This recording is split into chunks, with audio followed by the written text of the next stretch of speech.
Dopaminin, glutamatın sintezi üçün orqanizmə lazım olan digər mikroelementlər B qrupu vitaminlərdir. Xüsusilə B12 və fol turşusu burada çox əhəmiyyət kəsb edir və məhz bu maddələr də kənardan qida şəklində qəbul edilməsi gərəkən maddələrdir. Həmçinin onu qeyd edim ki, B qrupu vitaminləri orqanizmdə, beyində, xüsusilə beyin hüceyrələrində detoksifikasiya üçün istifadə oluna bilər.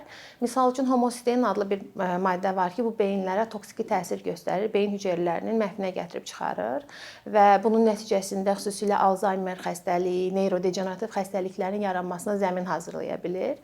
Məhz bu B qrupu vitaminləri, xüsusilə fol turşusunun orqanizmdə çoxluğu həmin homostein maddəsinin detoksifikasiyasına kömək edə bilər. Ona görə də ələxüsus yaşlı insanlarda B qrupu vitaminlərinin orqanizmdəki səviyyəsi nəzarət altında saxlanmalıdır və təbii ki, biz qidamızı B qrupu vitaminlərlə zəngin məhsullardan ibarət etsək, belə deyim, gələcəkdə bu kimi zehni xəstəliklərin yaranmasının qarşısını ala bilərik.